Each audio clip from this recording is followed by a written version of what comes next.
The choice. The issue of Black survival in America. Chapter 1. A plan to destroy the obsolete people. Martin Luther King Jr. had been dead for exactly a week, and fresh fires still sprang up almost hourly, even during daylight and within blocks of the White House in the nation's capital. In the charred ruins of Northwest Washington, a young Black gangster told how it was, what it was like to lose a leader he would not have followed, and yet why the murder, had to be avenged, even at the risk of his own death. It killed a lot of hopes, said Spanky, raising his shades to look at the reporter with his natural eyes. Don't get me wrong, he went on, readjusting his shades. I don't necessarily say that I would have been in one of those non-violent marches with him, but everybody knows that he was out there trying to work this thing out the right way. But after he was killed, I said, what's the use? There ain't nothing left, man. A lot of people feel that way. All hope is gone now. Nobody's going to get out there like he did. Now, see, that's something that we need to change. We all need to get out there. Though still under 25, Spanky, not his real name, was a little older than most of his gang. A little more mature, too. Some would say that he had less reason to loot, but loot he did and would again. And yet his manner was so quiet and orderly that it was hard to picture him looting and burning except when he described it. The other guys I worked, felt that the people down at the White House and the Capitol knew that his assassination was going to be done. You know, same way with President Kennedy. Same shit. Nobody feels that the real killer will be caught. Spanky was at work, making more than $2 an hour, when he heard of the assassination of Dr. King on the evening of April the 4th, 1968. He and his working partner left the job and headed for Washington's northwest quarter. They crashed a pawn shop window and loaded the trunk of their car with cameras and electric shavers. Then they set fire to the shop. They drove up and down the main drag, hitting their favorite targets, looting until the establishment was either empty or being approached by the police. Then they set fire and moved on. I can't quite explain it, you understand? But yeah, I felt good doing it. I felt that my participating in this was for his cause. I don't mean that he would appreciate this violence, you understand? But it was because they had killed him.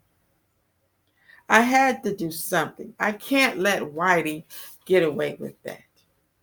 I think everybody felt that way. A lot of people just didn't care whether police shot or anything else. Spanky said Washington had to be hit hard so Whitey would get the message. A lot of people thought this kind of thing wouldn't happen in Washington, the nation's capital and all. No, it ain't over yet, Spanky said. And finding this assassin won't prevent further fire and looting. It won't help much. It wouldn't bring him back. And besides, the man who did it couldn't be punished enough to satisfy me. And again, even if they did get some cat, I ain't sure that Whitey wouldn't get the right man. Spanky's distrust of Whitey was total, but even that was not his reason for looting and burning. The reason? This whole bag establishment or system owes me something. It owes me something, he repeated again. A few years earlier, as Spanky described it, it was an above average student in a slum high school. His family had hoped to move from the slum, but his father died, leaving his mother with three other children. They were stuck. I really liked school, he said, without pretense. I was always anxious to get arithmetic classes. But you remember about the time the games were bad, Jim? And they didn't like me making all those good grades. So they roughed me up, and I had to join them for protection. Next thing I knew, I was on the corner more than I was in school. Then it kind of got to me, laying up with chicks and jiving around. I needed some change. So I got me a job. So this was where the bad thing happened, of course. I think if my old man had been living, I wouldn't have been in that neighborhood and I had been in school. But anyway, I was coming home from work one night and saw a couple of cats hitting on this chick for money.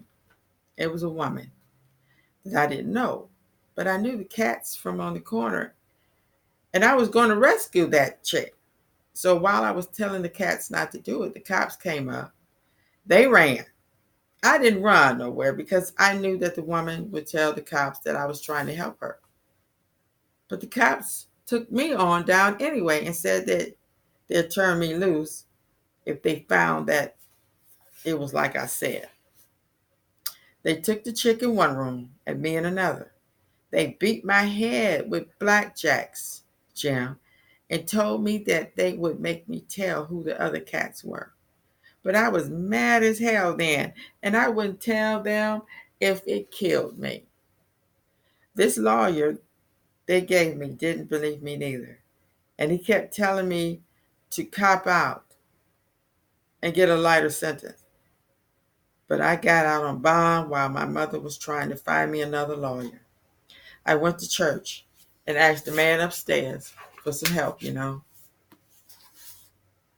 But I got a hung jury, and the judge put some prejudice in it. He told the jury that my trial was costing a lot of money, and they went back and said I was guilty. They owe me something. They owe me something. The boss of Spanky's gang entered the room and told him to scatter. He did. Like Spanky, Roy, not his real name, was an exceptional student and a dropout.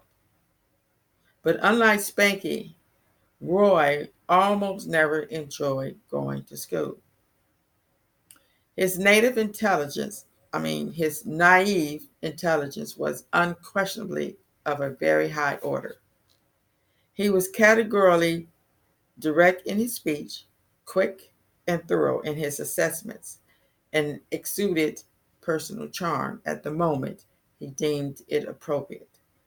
Still a teenager, he was younger than most of his associates, but nonetheless their leader. Now I'm going to leave off right there, but I will continue in a few minutes in the next um, episode.